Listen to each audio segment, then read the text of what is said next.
নিশ্চয় আপোনালোকে প্ৰতিবাদ দেখিছে, কিন্তু পথাৰত প্ৰতিবাদ কৰাটো আপোনালোকে এটা ব্যতিক্ৰমী আজি প্ৰতিবাদ হৈছে। যিহেতুকে অসম চৰকাৰে বায়ু সেনা নামত ঘাটি স্থাপন কৰাৰ নামত ট্ৰাইবেল বেল্ট ব্লকৰ গোভা ট্ৰাইবেল বেল্ট ব্লকৰ প্ৰায় 500 বিঘা ভূমি অধিগ্ৰহণ কৰি ইয়াত বায়ু সেনাৰ যি ঘাটি স্থাপন কৰিবৰ কাৰণে এটা সিদ্ধান্ত গ্ৰহণ কৰিছে। আৰু এই সিদ্ধান্ত আমি কোনো কাৰণে সদৰীয়া ছাত্ৰ সন্থা আৰু গোভাভাষী ৰাইজে আমি মানি নলওঁ। কাৰণ যিহেতুকে আমাৰ এইটো ট্ৰাইবেল বেল্ট ব্লক এৰিয়া আৰু আমাৰ ইয়াত ৰজা আছে, আমাৰ ইয়াৰ অস্তিত্ব আছে, ঐতিহ্য আছে।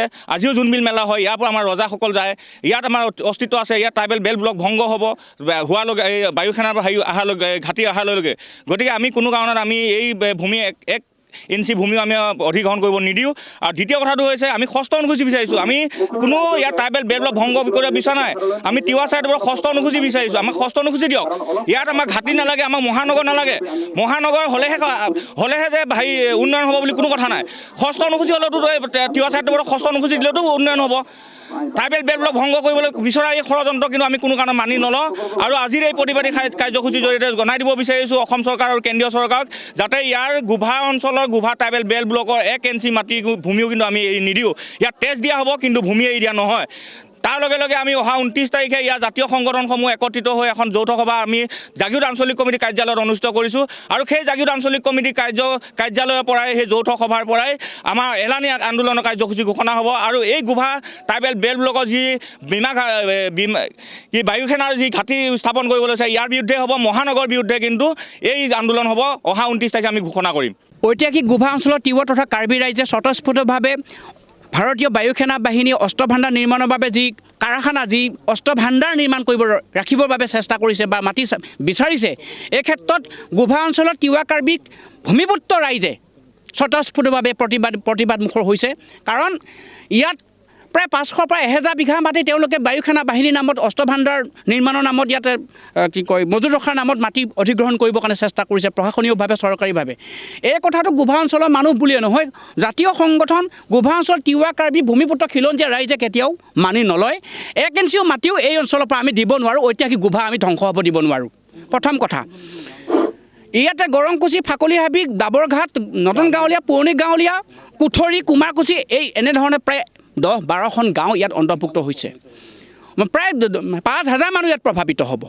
গতিকে আমাৰ স্পষ্ট কথা, গোভা অঞ্চলৰ 1 ইঞ্চিও মাটি আমি বায়ু সেনা বাহিনীক দিব নোৱাৰোঁ। গোভা ধ্বংস মানে তিৱাসকল ধ্বংস, কাৰ্বিসকল ধ্বংস, ভূমিপুত্ৰ খিলঞ্জীয়াসকল ধ্বংস। 600 শতিকাতে আমি ইয়াতে সমাজ পাতি, ৰাজ্য পাতি বসবাস কৰিছিলোঁ। আমাৰ যি ঐতিহ্য, আমাৰ যি ঐতিহাসিক পটভূমি, তাৰ ভিত্তিত আমি বায়ু সেনা বাহিনীক আমি মাতি এৰি দিব নোৱাৰোঁ। প্ৰথম কথা, অসমৰ বেলেগ জিলাত, বেলেগ ঠাইত য'ত সংৰক্ষিত অঞ্চল বা সংৰক্ষিত বেল্ট ব্লক অঞ্চল নহয়, সেই অঞ্চলত তেনেকুৱা ধৰণৰ অস্ত্ৰ ভাণ্ডাৰ ৰাখিবৰ বাবে, মজুত ৰখাৰ বাবে ব্যৱস্থা কৰক চৰকাৰীভাৱে। কাৰণ চীন আৰু ভাৰতৰ যুদ্ধ হ'লে সেই অস্ত্ৰ ভাণ্ডাৰ আমাক লাগিব প্ৰতিক্ৰিয়া হিচাপে, প্ৰত্যুত্তৰ হিচাপে। গতিকে মৰিগাঁও জিলাতে বা মৰিগাঁও ট্ৰাইবেল বেল্ট ব্লকৰ অঞ্চলতে এই কাৰখানাটো নিৰ্মাণ কৰিব বা ইয়াতে যে প্ৰতিষ্ঠা কৰিব, সেই কথাটো নহয়। অসমৰ বেলেগ জিলাৰ পৰাও জিলাটো সেই কামটো কৰিব পাৰিব, আমাৰ স্পষ্ট কথা। আৰু ৰাজধানীৰ যিটো বিষয়, ছেটেলাইট চিটি জাগিৰোড, আমাৰ আপত্তি নাই। কিন্তু ট্ৰাইবেল বেল্ট ব্লকৰ ভূমি, তিৱা স্বায়ত্তশাসিত ভূমি আমি কোনো কাৰণতে এৰি দিব নোৱাৰোঁ, স্পষ্ট কথা। পীযুষ হাজৰিকা ডাঙৰীয়া আৰু হেমন্ত বিশ্ব শৰ্মা ডাঙৰীয়ালৈ মই অনুৰোধ কৰিছোঁ যে আমাৰ নিজৰ মাটি নিজক লাগিব আৰু আমি এৰি দিব নোৱাৰোঁ।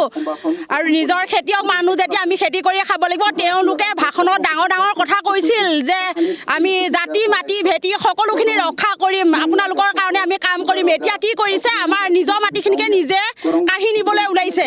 সেইকাৰণে আমি নিজৰ মাটি কেতিয়াও এৰি দিব নোৱাৰোঁ আৰু কেতিয়াও নিদিওঁ। আৰু যেতিয়ালৈকে তেওঁলোকে আমাৰ এই মাটিখিনি দখল কৰিব লাগিব তেতিয়ালৈ আমি আন্দোলন চলাই যাম আজি গোভা মৌজাৰ অন্তৰ্গত যিখিনি 3-4খন গাঁৱৰ মাটি বায়ুসেনাই দখল কৰিব বিচাৰিছে সেইখিনি আমি এক ফুটাও এৰিব নোৱাৰোঁ যিহেতু আমাৰ ট্ৰাইবেল বেল্টৰ এৰিয়া মাটি আমি এই মাটিতে থাকি আজি আমি দল সংগঠন লগ লাগি সাক্ষাৎ কৰিছোঁ আপোনালোকৰ মিডিয়াৰ যোগেদি গতিকে মন্ত্ৰী মহোদয়ে অসমৰ মাননীয় মুখ্যমন্ত্ৰী আমাৰ এইখিনি বস্তু অকণমান নজৰ ৰাখিব বা চকু দিয়ক তাৰপিছত আমি পিছত পৰ্যায়লৈ আমি আগবাঢ়িব বাধ্য হ'ম